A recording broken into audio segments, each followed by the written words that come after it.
Seigneur, ta parole est grande, elle demeure à jamais. Ta parole est infaillible, rien ne peut la supprimer. Que savons-nous de l'arche? Et que symbolise exactement l'arche? Et que lui est-il arrivé à l'époque des Israélites? David a pris des mesures sérieuses et courageuses pour ramener l'arche de Dieu à sa place à Jérusalem. Et ce fut une scène de grande réjouissance. Mais il s'est passé quelque chose qui a attristé le cœur de David. Que s'est-il passé? Nous verrons David prospérer, prospérer et prospérer encore au point d'être connu dans tous les pays. La prospérité est-elle toujours une preuve de la faveur de Dieu? Quel était l'état de l'attente de la rencontre au temps de Saül et au temps de David?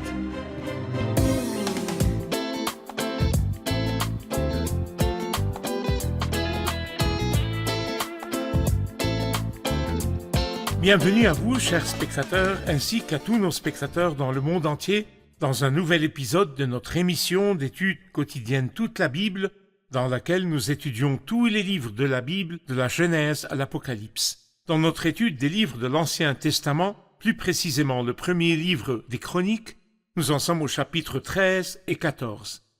Permettez-moi tout d'abord d'accueillir nos invités, les serviteurs du Seigneur qui sont avec nous. Le docteur Issam Elzad, bienvenue. Merci beaucoup. Le frère Isaac Elia, bienvenue. Merci beaucoup. Honoré de vous avoir. Bienvenue aussi à nos invités, honoré de vous avoir. Frère Isaac est dans ce grand chapitre, le chapitre 13. Le roi David désirait ardemment ramener l'arche de l'alliance de l'Éternel. J'aimerais simplement que vous nous disiez tout d'abord ce que signifie le mot l'arche de l'alliance de l'Éternel. Que signifie cette pièce? C'était une pièce très chère à tous les Juifs pieux parce qu'elle faisait référence par elle-même et par son contenu au Seigneur Jésus-Christ. Il s'agissait donc d'un coffre en bois d'acacia recouvert d'or qui symbolise le Christ dans son humanité et sa divinité. Et elle contenait dedans, et c'est très beau, elle contenait 2 litres de manne et les tables de l'Alliance et le bâton d'Aaron qui avait fleuri. Tout au long de l'histoire, elle représentait la présence de Dieu au milieu de son peuple. Mais en fait, dans l'histoire du peuple... Bien sûr, les détails de cette arche se trouvent dans le livre de l'Exode, exactement, dans l'attente de la rencontre.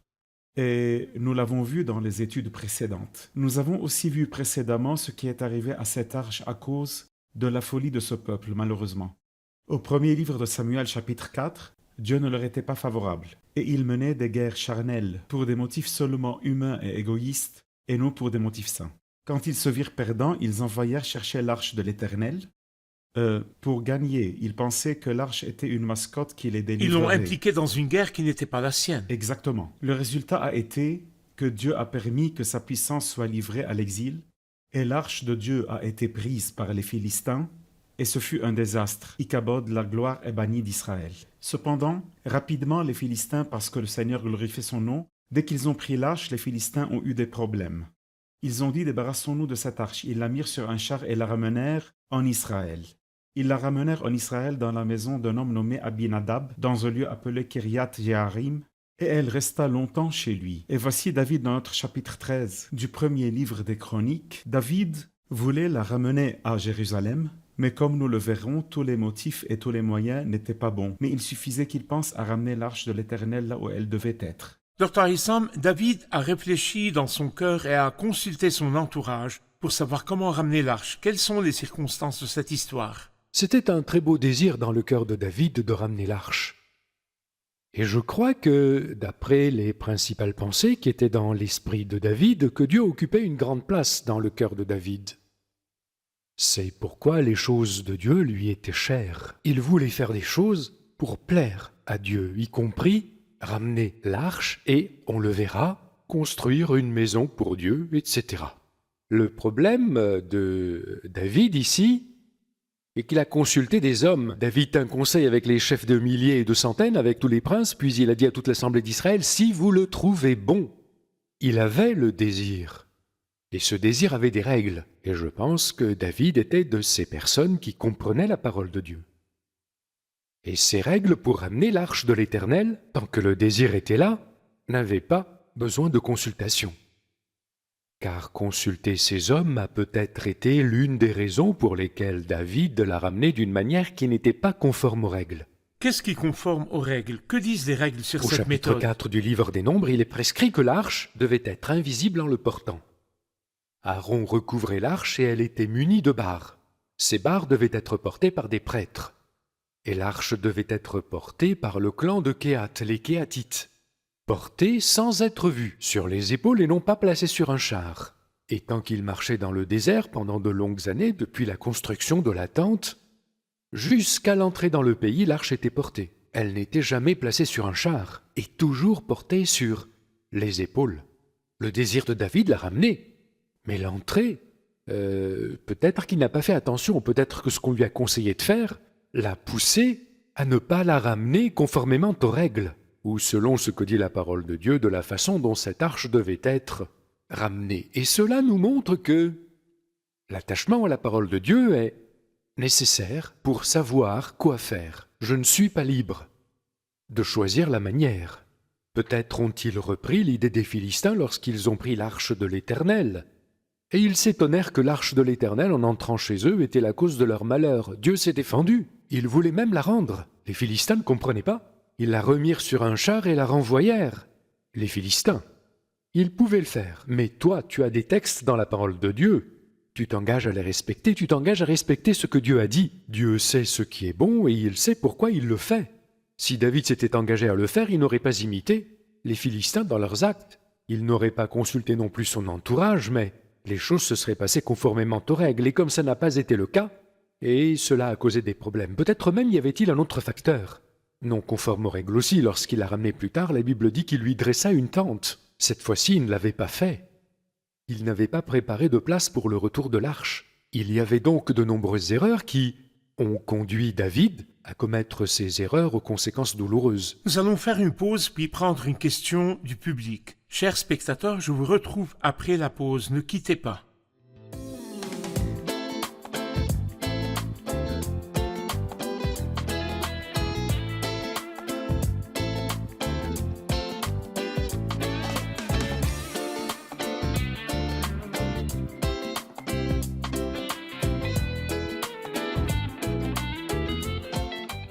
Nous revoici, chers amis, pour prendre la question du public. La question. Vous avez mentionné que l'arche symbolise la personne de Dieu. Quelles sont les applications spirituelles de faire face à la présence de Dieu? Comment faire face à la présence de Dieu de la bonne manière et éviter les erreurs commises par David et le peuple en transportant l'arche? Ils ont fait la bonne chose de la mauvaise manière, et c'est une erreur répétée. Par exemple, si nous considérons que l'arche est une image de la présence de Dieu au milieu de son peuple, la réunion des croyants autour du Christ, selon Matthieu 18, 20, là où 2 ou 3 sont rassemblés en mon nom, je suis au milieu d'eux, nous pouvons voir ici une belle image de la réunion d'Église. Lorsque les croyants se réunissent autour du Seigneur Jésus-Christ, c'est merveilleux, mais la méthode doit aussi être bonne. Le culte a un ordre et un système, et l'exercice des talents dans l'Église de Dieu a un système. 1 Corinthiens 14 et 1 Corinthiens 12. Et de nombreux passages nous expliquent ce qu'est l'ordre, parce que notre Dieu est un Dieu d'ordre. Peut-être comme nous l'avons compris dans cette histoire, les gens ont dit que c'était une belle invention. Mais un char appelait un nouveau char, en d'autres termes, une invention. Aujourd'hui, il y a tant de gens qui inventent des façons d'adorer, inventent des façons de servir. Mais nous voulons voir ce que Dieu veut, car ce que Dieu veut, c'est ce qui le glorifiera. Et c'est ce qui profitera aux âmes. Il ne sert à rien de dire pour que les âmes soient sauvées, nous ferons ceci, nous ferons cela, et ceci est en dehors de ce qui est prescrit et écrit. Pour Dieu, la fin ne justifie pas les moyens.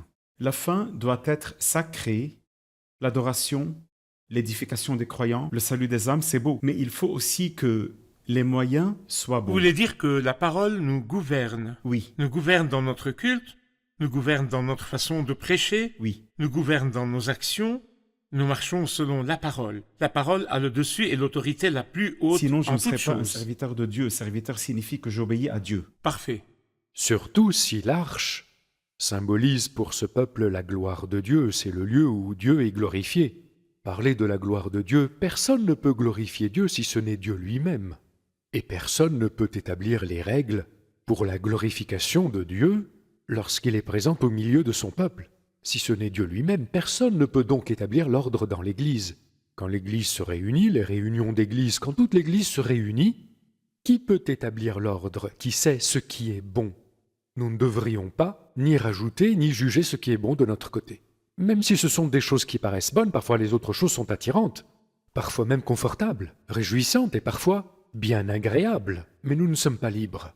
Le juste n'est pas ce qui est agréable, mais notre recours, et finira par nous réjouir. Parfait. Docteur Haytham, en plus de cela, l'arche a été mise sur un char et nous avons appris que ce n'était pas bon car ce n'était pas selon ce qui est écrit. Mais il nous dit au verset 8, David et tout Israël dansaient de toute leur force devant Dieu en chantant et en jouant de la harpe, du luth, du tambourin, des cymbales et de la trompette. Lorsqu'ils furent arrivés à l'aire de battage de Kidon, Uza tendit la main pour retenir l'arche, parce que les bœufs la faisaient pencher. La colère de l'Éternel s'enflamma contre lui, et l'Éternel le frappa parce qu'il avait porté la main sur l'arche. Uza mourut là devant Dieu. David fut troublé de ce que l'Éternel avait infligé une telle punition à Uza, et cet endroit a été appelé jusqu'à aujourd'hui Péret Uza. En fait, une analyse superficielle dit qu'Uza a joué un bon rôle. L'arche a failli tomber et il a contribué à ce qu'elle ne tombe pas. Pourquoi Dieu lui a-t-il infligé une telle punition et pourquoi David a-t-il été consterné? En fait, Dieu sait se défendre. Dieu sait bien se défendre, même à travers les taureaux. C'est que ce qui est arrivé était mauvais, et je crois que quand Dieu regarde du haut des cieux, voilà ce que je voulais. C'est la manière par laquelle je me glorifie au milieu de vous. C'est ce que j'ai porté à votre attention. Est-ce là votre appréciation? De mes paroles et de mes pensées, je ne pense pas du tout qu'il ait été heureux. Peut-être écouteront-ils jusqu'au bout et que jamais cela ne soit arrivé. Que s'est-il passé? Bien sûr, nous savons que même les taureaux, lorsqu'ils bronchent, sont sous l'autorité de Dieu. Mais pourquoi les taureaux ont-ils bronché? Dans un tel contexte, je pense là que Dieu s'est défendu pour révéler la gravité de la manipulation des choses saintes. Comme vous l'avez dit, si nous prenons la question d'un point de vue humain, qu'a vraiment fait Uza? Chose banale, tendre la main pour empêcher l'arche de tomber. N'est-ce pas cela? Il a tendu la main pour soutenir l'arche. Qui a dit que Dieu a besoin de quelqu'un pour gérer ses affaires? Ou le défendre. Ou le défendre. Ces choses très dangereuses. Ça ne rend pas du tout gloire à Dieu. Celui qui pense correctement à la gloire de Dieu sait que personne ne peut glorifier Dieu si ce n'est Dieu lui-même. Et si de mon propre chef je juge bon quelque chose ou le suppose, Dieu se glorifiera de la manière qui correspond à sa sainteté. Cette erreur était-elle insignifiante à nos yeux? Peut-être bien. Mais cette erreur était-elle aux yeux de Dieu terrifiante, terrible, et était-elle saine dans tous les cas? D'ailleurs, l'ambiance était à la joie, les versets que vous avez lus qui disent « Ils dansaient de toute leur force devant Dieu, de toute leur force en chantant et en jouant de la harpe, du luth, du tambourin, des cymbales et de la trompette. » Imaginez que l'apogée de la joie devenir funérailles. C'est vraiment terrifiant. Et son écho l'était aussi. Pourquoi? Parce que Dieu ne voulait pas qu'ainsi arrive l'arche. Si Dieu l'avait laissé passer, il y aurait eu une autre étape de laisser aller, une troisième étape. Dieu nous balise la route dès le début, pour nous empêcher de glisser, de glisser et de glisser. Et cela nous montre que si Dieu a été indulgent avec nous en quelque chose, nous élargissons toujours le fossé, et c'est une grâce de Dieu qu'il ait arrêté ce processus à ce stade. Frère Isaac, au chapitre 14, la Bible dit de David, « Hiram, le roi de Tyr, envoya des messagers à David, ainsi que du bois de cèdre avec des tailleurs de pierre et des charpentiers pour lui construire une maison. David reconnut alors que l'Éternel l'affermissait comme roi sur Israël, et que sa royauté jouissait d'un grand rayonnement à cause de son peuple Israël. » Le verset d'après, David prit encore des femmes à Jérusalem, et il eut encore des fils et des filles. J'aimerais savoir ce que vous en pensez. Il est clair que les deux premiers versets parlent de prospérité pour David. Il est devenu célèbre et tout le monde l'aimait, mais après cela, au verset 3, il est également clair qu'il a commencé à prendre d'autres directions.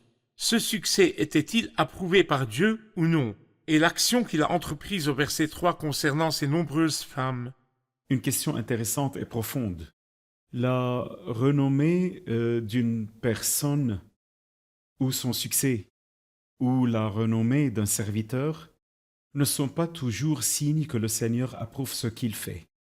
Ce n'est pas parce que Dieu nous fait prospérer qu'il est nécessairement d'accord avec nous. Même Pourquoi? s'il y a une influence. Je vais être honnête avec vous. Cette influence est apparente et non réelle, comme nous l'avons compris dans la partie précédente. Comment aborderait-il les choses saintes? Il se consultait. Puis il dit « Ramenons l'arche de notre Dieu vers nous » au chapitre 13. Vers nous. Tu dois la ramener à sa place, à la place de Dieu, pas à la tienne. Et les conseils humains sont inutiles. Il y a des choses qu'il faut examiner. L'effet est peut-être apparent, mais l'effet réel est jugé par le Seigneur. Permettez-moi de vous dire, au verset 3 du chapitre 14, David prit encore des femmes à Jérusalem et eut encore des fils. Cela veut-il dire que Dieu était d'accord? Bien sûr que non, car la famille de David était son point faible, comme nous le montre l'histoire de David. À l'opposé, si vous dites que le succès apparent d'une personne et sa notoriété ne signifie pas l'approbation du Seigneur, ne signifie pas l'approbation du Seigneur, et l'inverse est aussi vrai. Et je m'inspire aussi de David. Lorsqu'il était poursuivi dans la grotte d'Adullam, était-il célèbre? Non, de pauvres gens l'entouraient, mais Dieu lui était-il favorable ou non? Il lui était Tout favorable. à fait, et c'est la question que j'ai envie de me poser. Et le téléspectateur se pose. Ce n'est pas important que je sois célèbre ou que j'ai une influence apparente devant les gens. Combien de fans Ou j'ai? combien de followers j'ai. Mais l'important, c'est que le Seigneur approuve ou non. Quelqu'un a dit une belle expression. En conclusion, je dis que j'appuyais sur les anciennes victoires et la notoriété est le moyen le plus facile de subir des défaites futures. Parfait. Des mots très forts. Que Dieu vous bénisse. Nous allons faire une pause, puis prendre une question du public. Chers spectateurs, je vous retrouve après la pause. Ne quittez pas.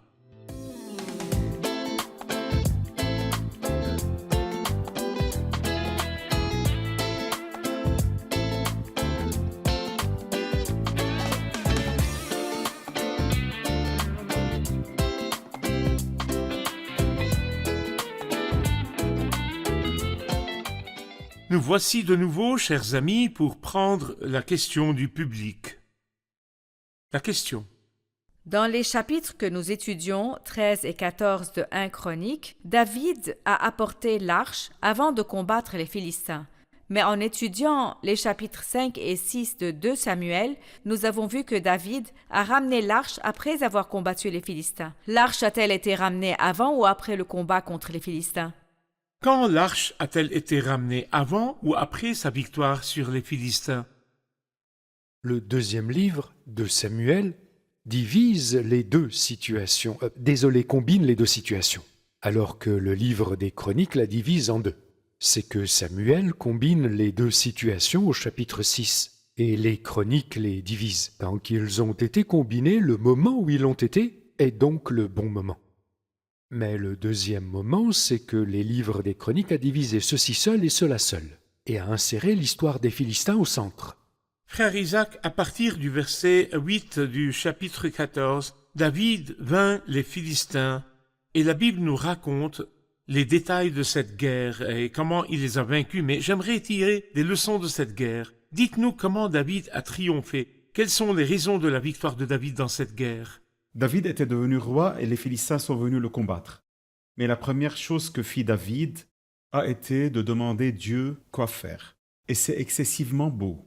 La Bible dit au verset 10, David consulta Dieu en disant « Dois-je monter contre les Philistins et les livreras-tu entre mes mains ?» Et l'Éternel lui dit « Monte et je les livrerai entre tes mains. » C'est un point très important, qu'avant de se précipiter pour faire quoi que ce soit, même s'il s'agit de mon travail, Je dois consulter Dieu. je dois consulter Dieu. C'est la première chose. Je ne m'appuie pas sur des victoires antérieures. David aurait pu dire « j'ai d'innombrables victoires » ou plutôt spiritualiser et dire « Dieu m'a déjà donné tant de victoires sur les Philistins et il part en J'ai de guerre. l'expérience avec les J'ai de Philistins. l'expérience et Dieu m'a beaucoup utilisé avec les Philistins. Mais non, à chaque fois, je dois me tenir devant le Seigneur, comme un petit enfant, quelle que soit l'expérience, et lui dire « Seigneur, sans toi, nous ne pouvons rien faire. On le fait ou pas ?» Puis le moment choisi par Dieu. Ceci apparaît au verset 15. Au verset 14, tu ne monteras pas derrière eux, fais un détour par rapport à eux. Au verset 15, quand tu entendras un bruit de pas dans les cimes des mûriers, alors tu sortiras pour combattre, car c'est Dieu qui marche devant toi. C'est-à-dire qu'il faut aussi attendre. Je te dis de sortir, je te donnerai la victoire, mais d'une manière qu'il lui explique dans ces versets. Il lui dit, attends, jusqu'à ce que tu entendes un bruit de pas dans les cimes des mûriers. Dans ce cas-là, lui aussi doit attendre le moment choisi par Dieu. Il faut consulter Dieu et attendre Dieu. Garde le silence devant l'Éternel et espère en lui. Et c'est important à apprendre à une époque où tout se fait rapidement et automatiquement. Il est bon de racheter le temps, mais il n'est pas bon de devancer Dieu dans ce moment. Le temps de Dieu est toujours parfait. Lorsque nous attendons le temps de Dieu, Dieu garantit la victoire dans la guerre, comme cela s'est passé ici pour David dans la vraie guerre, comme aussi pour nous dans nos guerres spirituelles, notre service et notre témoignage. Parfait. J'aimerais juste rajouter quelque chose. Allez-y. Probablement dans le sens des paroles de frère Isaac, mais un peu en lien avec le texte. Pendant les 2 fois avec les Philistins, dans ce même incident, David consulta Dieu en disant « Dois-je monter contre les Philistins ?» Et l'Éternel lui dit « Monte ». Verset 14, David consulta de nouveau Dieu « Dois-je monter ?» Et Dieu lui dit « Tu ne monteras pas. » Il ne s'agit pas d'une approbation, de quelque chose dont le Seigneur m'avait dit. Et même si c'est similaire, ce ne doit pas être la même approbation et la Le réponse facteur obligée d'être la déterminant même. est que mes oreilles entendent la parole. Exactement. La Bible dit au verset 16 que les 2 fois David fit ce que Dieu lui avait ordonné. Une fois, il lui dit monte, une fois, il lui dit Une ne fois, monte il pas. lui dit ne monte pas. Sauf à une condition. Ah à non, une après condition cela, mais unique. cette fois-ci, il Parfait. lui dit ne monte pas. Quand cela arrivera, monte. Parfait. Mais ne monte Parfait. Docteur Issam, les succès du roi se mesurent toujours à la façon dont il respecte la présence de Dieu C'est vrai. et la maison de Dieu. Et certainement, la tente de la rencontre, avait un statut à l'époque de Saül et un autre statut à l'époque de David. Pourriez-vous comparer le statut de la tente de la rencontre à l'époque de Saül et ce qu'il en était à l'époque de David, en particulier l'arche? Nous savons que l'arche, comme l'a indiqué le frère Isaac, a été prise et ramenée à la maison d'Abinadab sur la colline, n'est-ce pas? Après avoir été prise aux Philistins, elle a été ramenée à la maison d'Abinadab. Nous ne lisons rien de l'arche à l'époque de Saül. Il n'y a aucune mention de l'arche. À l'époque de Saül, il n'y avait mention que de quelques sacrifices. Il offrait des sacrifices. Mais la mention de l'arche, la mention de la tente, qu'ils allaient à la tente, il n'y avait aucune. Aucune mention de l'arche. Il était donc clair que la tente était comme un lieu inconnu. Personne n'y allait, personne n'y sacrifiait, l'arche n'y était pas. Il n'y avait pas d'arche dans la tente, à cette époque et pendant tout le règne de Saül. Plus tard, à l'époque de David, l'histoire a été tout à fait différente. David a commencé à penser, il le dit lui-même, depuis le temps de Saül. Où est l'arche? Depuis l'époque de Saül, nous n'avons pas posé de questions sur l'arche. Depuis l'époque de Saül, on ne s'est même pas demandé où est l'arche de l'Éternel en ce moment. Quand Saül est arrivé, l'arche n'y était pas, il ne s'en est pas soucié. Mais dès l'arrivée de David, la première chose qu'il a faite, après l'affermissement de son royaume, ses yeux se portèrent sur l'arche, et Dieu a commencé à prendre sa place. Quand il y a eu un roi pieux qui se souciait de la présence de Dieu comme Dieu le veut, cela nous montre le principe selon lequel le chef dirige toujours son peuple dans la direction qu'il doit prendre, il en est un spécimen. S'il n'est pas pieux et ne s'intéresse pas aux choses de Dieu, Tout le automatiquement, peuple s'égarera. le peuple sera pareil. Si un autre, chef pieux et respectable, arrive, le résultat naturel est que cet homme pieux conduira le peuple à revenir à Dieu. Il prendra à cœur la présence de Dieu et il rendra compte de tout ce qui ne respecte pas la gloire de Dieu au milieu de l'assemblée qui lui a été confiée. Que Dieu vous bénisse, revoyons l'épisode avec nos invités. Dans l'épisode d'aujourd'hui, nous avons appris que David a ramené l'arche, mais que signifie l'arche et comment on en prenait soin? L'arche était un objet très cher à tous les Israélites car elle symbolisait la présence de Dieu. C'était un coffre en bois d'acacia recouvert d'or pur. Elle symbolisait la présence de Dieu au milieu de son peuple. Mais ce qui s'est passé, c'est que le peuple, dans un état de faiblesse, l'a considéré comme un porte-bonheur ou ce genre de choses, pensant que si l'arche est là, Dieu sera là. Dans 1 Samuel 4, la situation du peuple était difficile et Dieu n'était pas présent avec eux. Mais lorsqu'ils étaient en guerre, ils ont dit « Si nous apportons l'arche, nous triompherons sûrement ». Et ils ont apporté l'arche, mais ce qui s'est passé, bien sûr, c'est que les Philistins ont pris l'arche et ils n'ont pas triomphé. Mais lorsque l'arche se trouvait chez les Philistins, Dieu s'est défendu et les Philistins ont subi des dommages à cause de la présence de l'arche chez eux et ils ont voulu la rendre. Elle se trouvait dans la maison d'un homme appelé Abinadab à Kiriath-Yarim et elle est restée là jusqu'à ce que David décida de ramener l'arche à Jérusalem. Mais il ne la ramena pas d'un seul coup car il a aussi utilisé une mauvaise méthode pour ramener l'arche. Que Dieu vous bénisse. Quel est le secret de la réussite de David et de la victoire de David sur les Philistins? Le secret de sa réussite peut être double. Premièrement, il n'a pas agi seul, il a consulté Dieu et a agi sur la base de la parole de Dieu. Il ne s'est pas appuyé sur des victoires antérieures, il avait déjà beaucoup combattu les Philistins. Mais il a dû consulter Dieu à chaque fois. Puis il a attendu le Seigneur et le moment où le Seigneur lui dirait de combattre. Consulter Dieu et attendre Dieu. Merci beaucoup, que Dieu vous bénisse. Merci, serviteurs du Seigneur. Nous poursuivrons notre étude dans le prochain épisode. Chers spectateurs, la mesure du succès d'une personne est à quel point il apprécie la présence de Dieu. Saül n'a pas pris soin de l'arche à tel point que l'arche était absente du temps de Saül. Mais David a ramené l'arche comme pour dire que le royaume ne se relèvera que lorsque Dieu reprendra sa gloire et sa position et son statut au sein du royaume. C'est pourquoi je vous invite, chers spectateurs, à évaluer votre vie. Où en êtes-vous par rapport à la présence de Dieu? Où en êtes-vous par rapport à la centralité du Christ dans votre vie? Où en êtes-vous par rapport à l'œuvre du Christ sur la croix? Où en êtes-vous par rapport à l'autorité du Seigneur Jésus-Christ dans la réunion des croyants autour du Seigneur? Où en êtes-vous par rapport à toutes ces choses saintes? Le Christ a-t-il la priorité dans votre vie? L'œuvre du Christ sur la croix est-elle le fondement de votre vie? La gloire du Christ est-elle votre but dans la vie? Que servira-t-il à un homme de gagner le monde entier s'il perd son âme? Je vous invite à accepter le Christ personnellement pour vous, à le faire vôtre, et à accepter l'œuvre du Christ pour vous personnellement, et à accepter l'appartenance au corps du Christ, et à assister aux réunions des croyants dans l'esprit d'un vrai disciple, et à vous soumettre à la souveraineté de Dieu sur ses témoins. Je vous retrouve dans le prochain épisode. Que le Seigneur soit avec vous.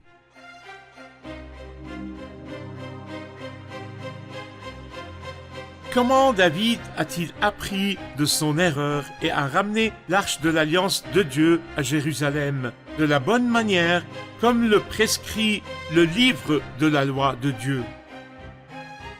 Où se trouve le lieu où l'arche a été placée et où le temple a été construit plus tard? Michal, fille de Saül et femme de David, méprise David qui dansait devant l'arche de Dieu lors du voyage de retour. Elle l'a méprisé dans son cœur. Quelle a été la réaction de David et de Dieu à cet incident?